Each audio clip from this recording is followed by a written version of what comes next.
Hello, this is Hot Indonesia, the show that doesn't miss a beat.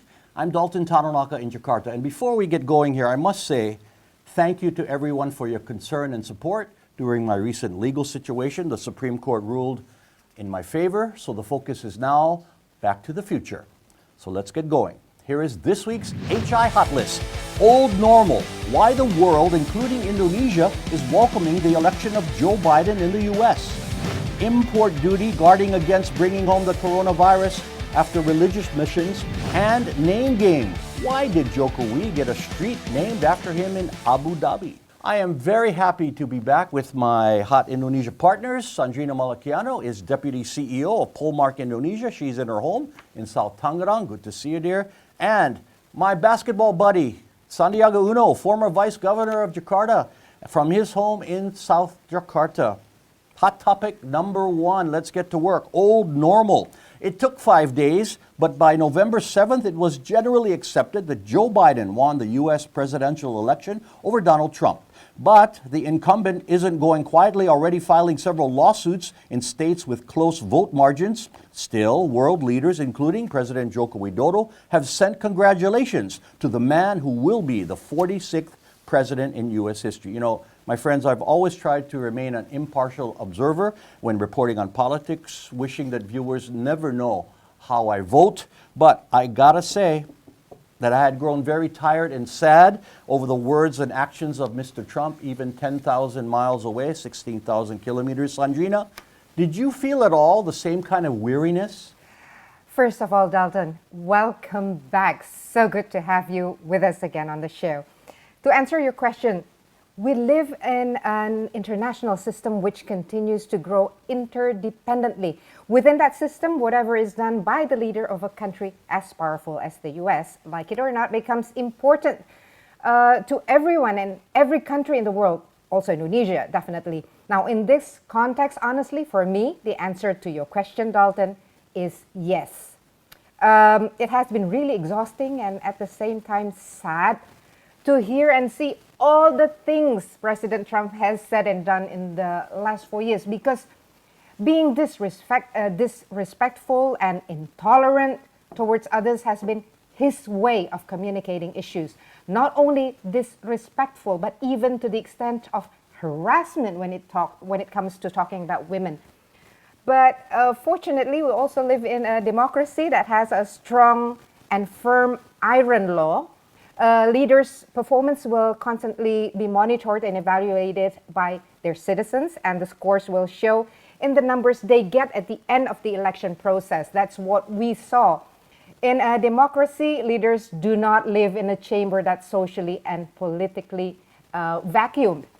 This is what we saw in the 2020 U.S. presidential election, Dalton. It's historical with record-breaking numbers. I'm sure you've seen highest voters turnout surpassing Obama's record in 2008. In fact, both candidates got more votes than ever before. Indeed. Now, and of course, we got to remember, nearly half the U.S. population supported the loser. Sandy, has Donald Trump been bad for Indonesia or of little impact the past 4 years? First of all, congratulations to Dalton Tananaka being back. I'm so happy, and it's good to have you. We really miss you, Dalton. All right, brother. And thank you. Secondly, congratulations to Joe Biden and Kamala Harris for this is really a hard-fought elections. Being politicians myself, I really respect the process, and having gone through similar situations in 2019. Kudos to the American democracy.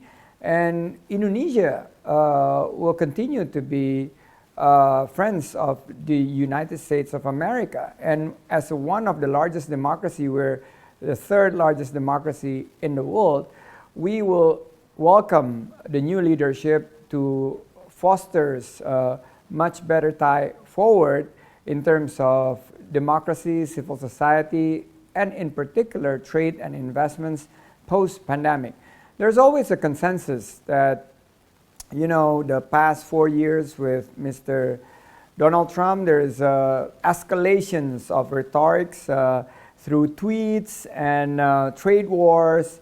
I think we need to de-escalate now. We need to close the political cycle gracefully, enter a new cycle of social economic growth in the US, which will benefit, I think, the world as well, in particular Indonesia.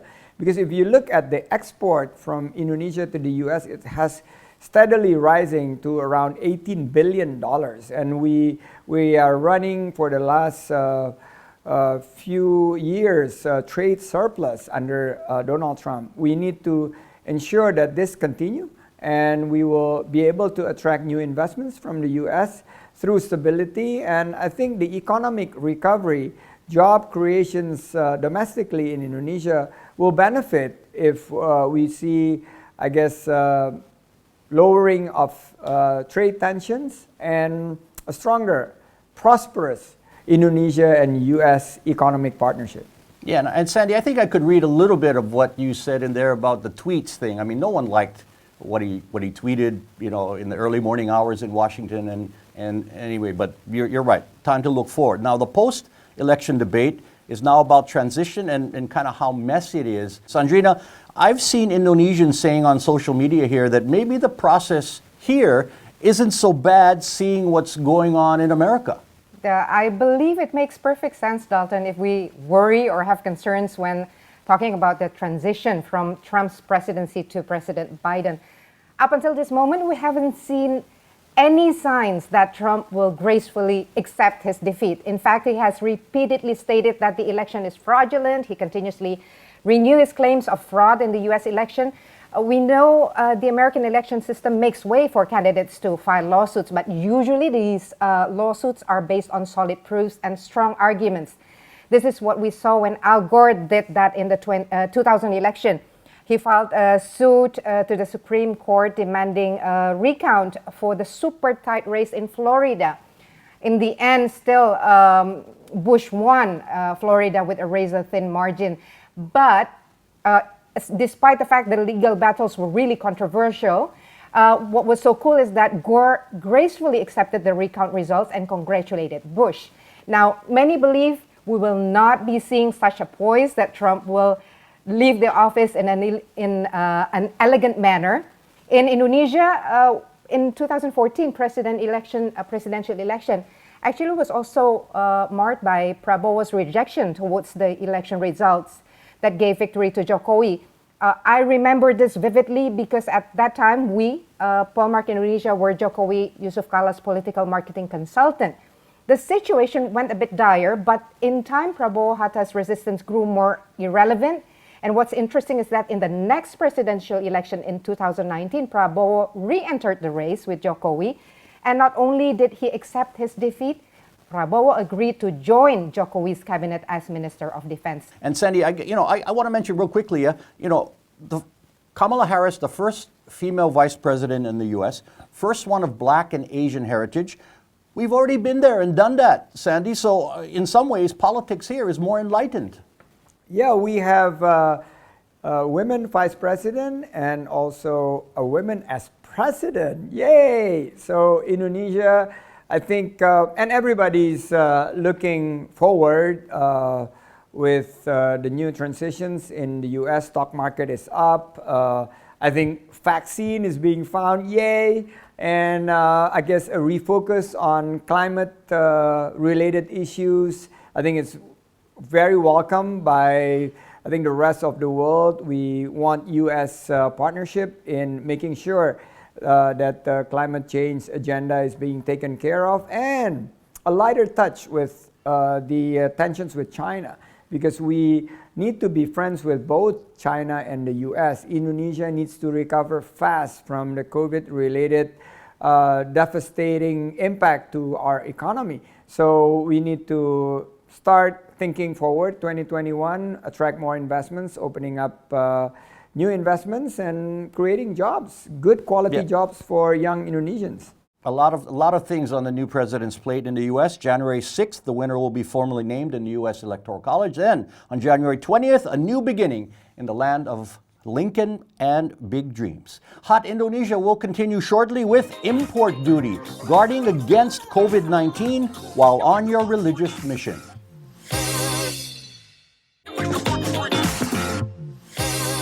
You're watching Hot Indonesia with Sandrina, Sandy, and me. Here's hot topic number 2, import duty. Indonesian Muslims were allowed to resume their religious obligation when Saudi Arabia reopened to Hajj visits to Mecca on November 1st. Among the several hundred who have already gone, at least 13 tested positive for COVID-19. Authorities here say screening must be intensified so no cases are imported and allowed to spread. Now, I understand what they're saying, but if normal testing and protocols are in place, that should have already caught the potential problem, right, Sandy? Yeah, myself planning to go hopefully in not so distant future back to Mecca and Medina. But I believe that bilateral procedures needs to be applied, and this is a new sort of like travel bubble arrangements. Agreement between the two countries among Indonesia and Saudi Arabia. We need to make sure that we reduce the risk for public health with the pilgrims, and we need to remove all the risk. We need to mitigate any possible risks that may associated with imported cases or exported cases. So including point-by-point check. I think there is needs to be a point-by-point check. Next week I'm traveling to Turkey, and hopefully we're going to do Hot Indonesia from Egypt. I want to check myself how the new travel bubble arrangements is now being done. It's hard to tell people not to go on their pilgrimage this season because of the health threat, but safety must come first, correct? I agree, definitely, Dalton. And well, I must say that the eternal longing to pray in front of the Kaaba is a feeling so hard to describe with words. Personally, I can understand how people are so eager to go on the Umrah and Hajj pilgrimage. So once the Saudi government reopens Mecca and Medina, it would be almost impossible to prevent pilgrims from various countries, including Indonesia, from going there. So what ought to be done? The Saudi government must have already prepared everything, including strict health protocols to ensure the safety of all the pilgrims. But that alone will not be enough. The Indonesian government must conduct a very strict screening process. Sandy also has underlined this, limiting the numbers of pilgrims, tightly supervising the pilgrimage process, must make a special task force together with the Umrah and Hajj travel agencies to ensure all protocols are carried out properly during the pilgrimage. Now, aside from that, testing and health checkups must be done as soon as the pilgrims return to Indonesia and implement a mandatory 14 days quarantine period. Well, being able to go on a Hajj or Umrah pilgrimage is important and such a privilege, but we should also protect our lives and others while doing so, right?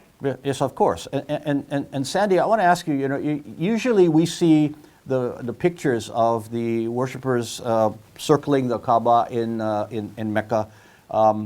Thousands and thousands of people packed as they circle. But from what I've seen lately, the protocols have been practiced well. There's been social distancing. Numbers have been restricted. I mean, very few people, percentage-wise, are allowed this season. But it's still a lot of people. It's still a lot of people going on, of course, their once-in-a-lifetime mission. Yeah, this is something that happens before. We had a meningitis scare whereby a lot of pilgrims got infected by the meningitis virus. But we had vaccine, and it becomes a prerequisite of all Hajj and Umrah to get the vaccine. So this needs to be applied. The 14-day quarantine Sandrina mentioned. It's going to be more expensive. It's going to have a very strict discipline in terms of how you deploy while vaccine is being distributed. So the CDC have great toolkits actually how we could socialize and educate some of this requirement from ads to the PSA, as well as social media engagements and samplings of how we could use data-driven scientific facts and policies in terms of how we could reduce the public health risk. So safety first. A lot of people, and Dalton, I'd like to close this by, people have been waiting 18 to 19 years for their turn to go to Hajj. And with this pandemic, they probably add another year. So that's why some of them actually perform Umrah, because they don't know whether they'll be around when their turns come in after 18 to 19 years. So yeah, it's a tough time, difficult time, but yes, safety first. Make sure that all protocols are being complied on a strictly and disciplined basis. Yep, and as you said earlier, the vaccine is coming, so maybe that's the time to go when you get your vaccine shots. Okay, more Hot Indo is ahead. Name game. Why this street in Abu Dhabi has our president's name.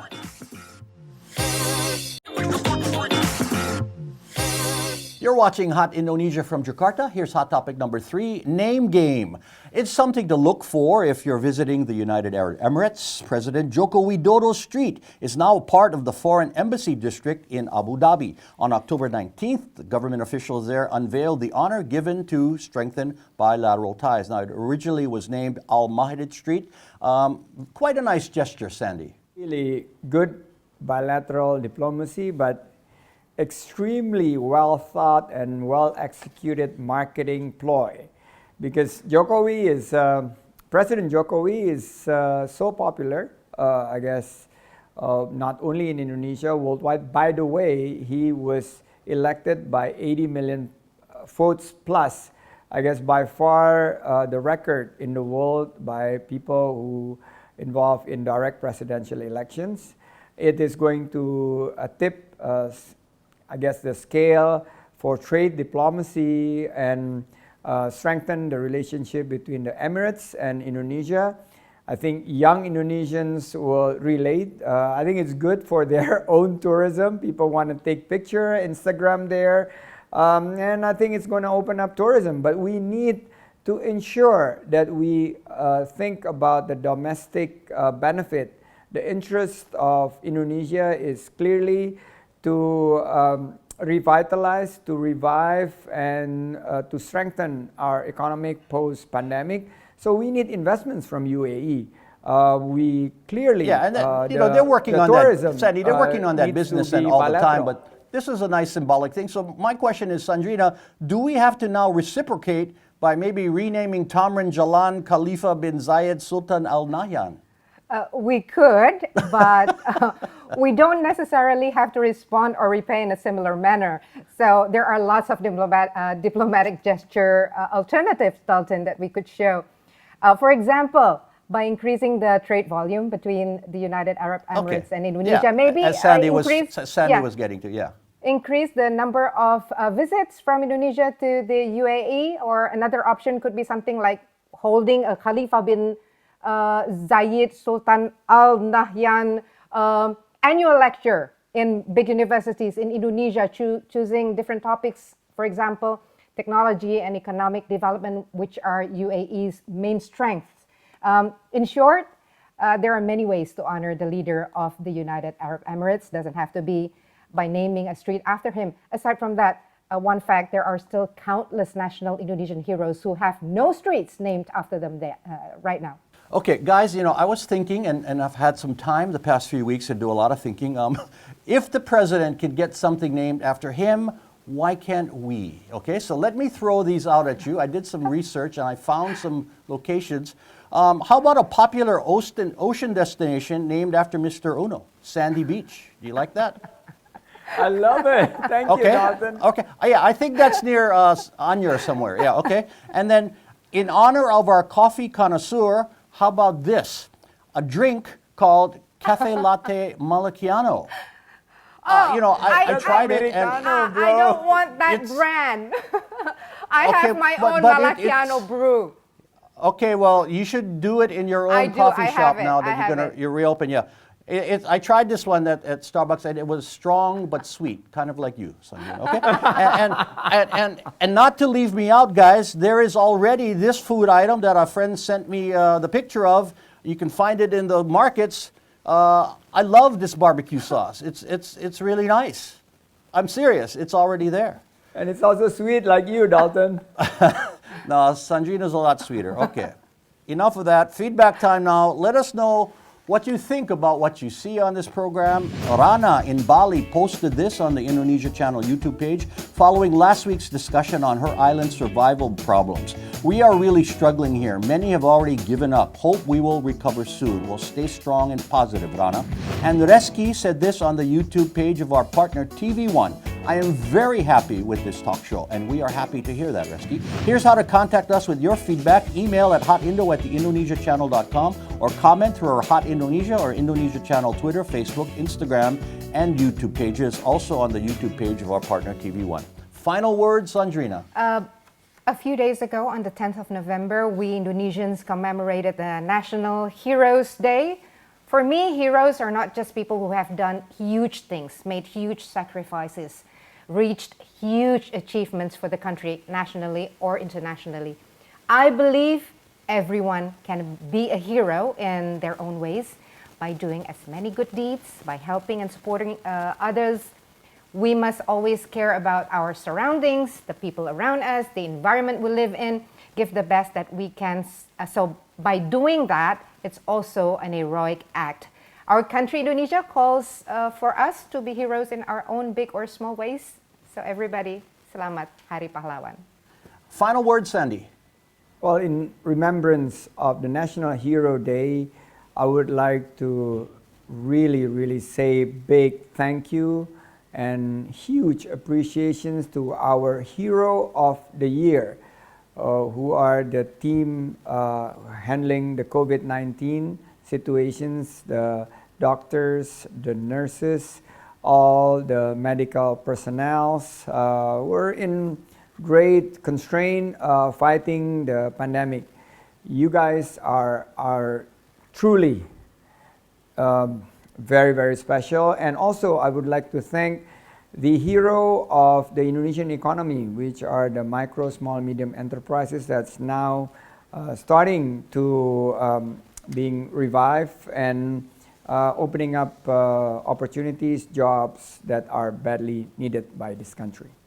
Okay, and my final words are of congratulations. First, to Joe Biden, the president-elect of the United States. The American majority wanted no more of Donald Trump, so the healing must now begin. And congratulations to us. Yes, Hot Indonesia is one of 6 finalists for Best Talk Show at the 25th Asian Television Awards, making the shortlist against others from across the entire region, all of Asia, guys. We're in the top 6.